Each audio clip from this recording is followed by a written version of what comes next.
Hello, welcome to another video. I'm Sam. If you don't know, we're going to be talking about the water system, what we've installed and why we've done it, alternatives and why you might want that for your van build. We're also going to go over some extra tips for some hardware that you may be using, and then also we're going to be going over what you want to do for testing during and afterwards. But first, let's look at a little B-roll of what we've got.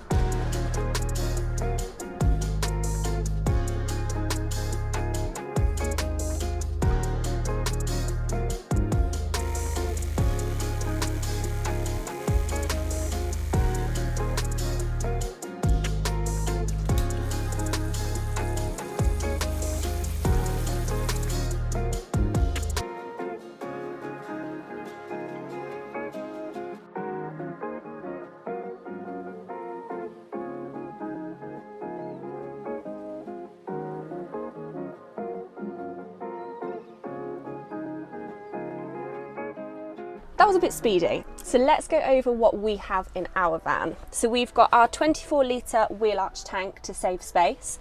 We've then got our barbed fittings with flexi hose. Flexi hose wasn't our first choice and we don't really like it that much, but hey ho, that's what we've got. Then we've got our filter before our 12-volt pump to protect it from any debris. Then we've got the John Guest push fit 10mm system because it goes past our electrics and that was the best one for safety. Then we've got the dry quick disconnects, and we also chose a square sink for our van because we haven't got a shower.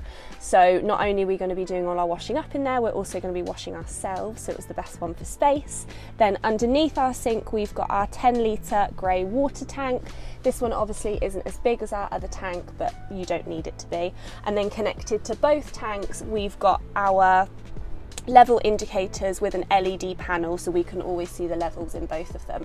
All of those and everything that I've mentioned here will be linked below if you want to look at any of them.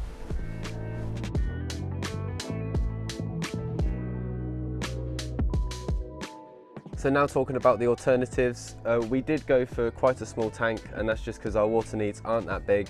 But if you have a bigger van and you're going to have a shower, then you want a bigger tank, and you can go for massive cube tanks that you can put underneath your bed, and you can also go for underneath tanks which are a bit more expensive, and we'd also recommend maybe just using that for your grey water tank, because if you go to certain climates it can freeze and you don't really want that to happen for your fresh water, because otherwise you can't get any water, and if it's inside then the heat will help with that, so that's just a little bit better.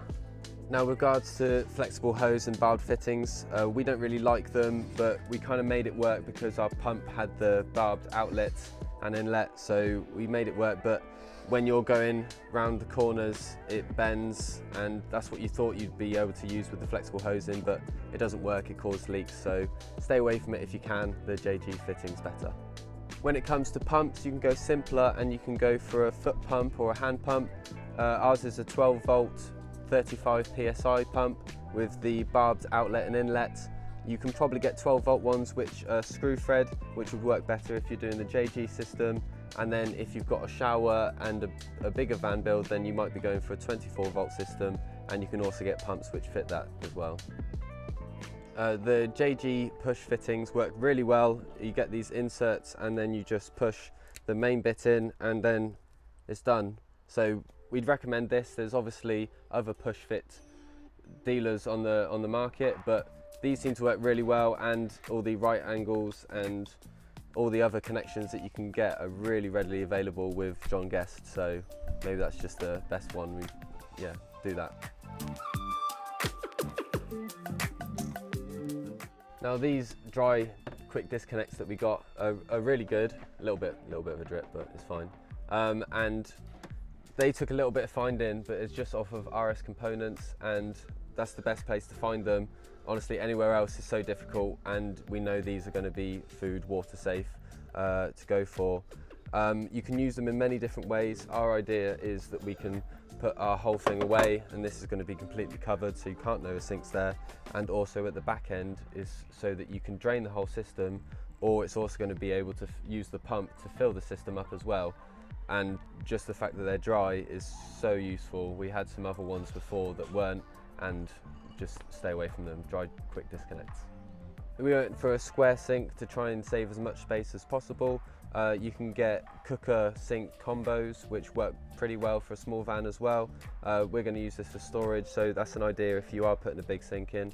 I think that there's not much else to say about that. Your sink is what you want it to, and you just make it work, so have fun with that. When it comes to the grey water tank, it doesn't have to be as big as the other tank, which Holly already said. And then we have one for our sink, and if you do have a separate shower, that's probably best to have a separate grey water tank for that, and then that would be nice to have underneath. I have also seen some people have the grey water tank here, and they have a little button which just dumps the whole thing out. So useful for if you're in a city, you can just park over a drain and dump it all out. I don't think a lot of people do level indications, but I think it's going to be very useful when you're filling it up, and especially for the grey water tank when it's going to be too full. We've also just put a little switch so you can turn the LEDs on and off, because obviously you don't need them to be on the whole time. The grey water tank obviously you need to take out, so for the electrical quick disconnect, we've got one of these, and that was very easy. We'll link that down in the description as well. But yeah, I think it's quite a good idea to have level indication, but I haven't really seen it anywhere else, even on the bigger builds. Here's just the LED panel that we're on about, just to flick the switch to see the lights, and you don't need to when it's off.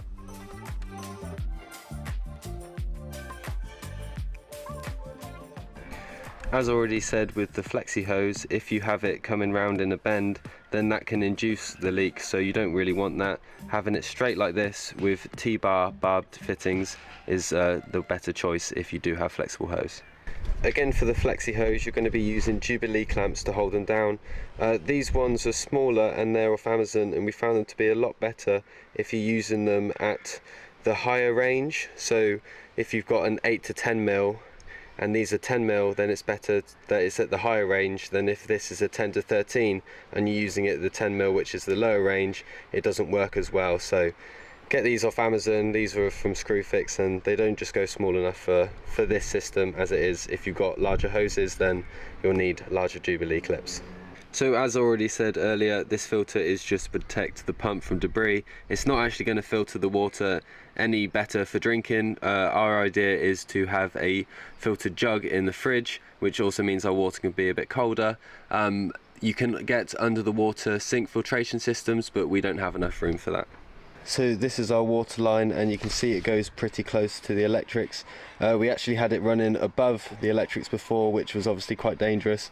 So we've tried to stay away from that now, and this is where the John Guest piping comes in and just protects that from any leakage at all. This is the level indicator we've got on the main tank, and the seal on the inside wants to be a donut. I think you can see from the image there, as if it goes over one way, then that will cause a leak. So make sure it's a circular donut when you install it. We have this shut-off valve here, which means that we can stop the water coming out here. It means we can drain the system out this way, and also means that we can fill the system going this way and then have something going into the top of the tank. Shut-off valves are just going to be useful anywhere so that you can work on different parts of your system. So we added this breather pipe, and that's because as you're sucking water out of here, it's going to create a vacuum, so this is just going to prevent that. You can have an expansion tank, which is obviously going to help with the varying cold and high temperatures of the water, but I think this will also do that. It's probably not, but it will work for us. You can have that if you want, but it's just a bit extra money and takes up more room. And now on to testing. So with every test that we did, we always put tissue paper down under each joint and part, so that this way, if there was a leak, we could see exactly where the water was coming from and kind of work on that bit separately. And we would recommend doing little tests throughout as you go, so you're constantly checking up on it and you don't get to the end and then have to take everything apart. But when you do get to the end, we would recommend doing a run through with the pump on. Definitely make sure that you've got 2 people here, so that if it doesn't work and there is a big leak, you can shut it off really quickly and you don't get water all over the van. We speak from experience here, so trust us on this one. And then after this test, fill everything up to the brim and make sure you've got water throughout all the lines. Turn the pump off and then go for a drive, so that way you're simulating what it's going to be like when you are actually driving and travelling. And hopefully that will be fine from there. But always remember that you can never do enough tests, and it's better to be safe rather than sorry. So I hope that was really useful. It feels like we've been doing the water system for ages because we did do it twice through. I think that's another point as well, is if you're not happy with it, do it again, change it up, but hopefully with the information we've given, because I think we've given a lot of information, you should be able to make a good decision on how you want to do your water system. And I hope it goes well. I hope you don't make too much of a mess. We did spill a little bit of water, but you can sort it out, just make sure it's away from the electrics, and good luck with it. Yeah, let us know how it goes. We would love to know. Yeah, hope it goes well. Bye. Bye. Were you watering? Oh no, it's so sunny.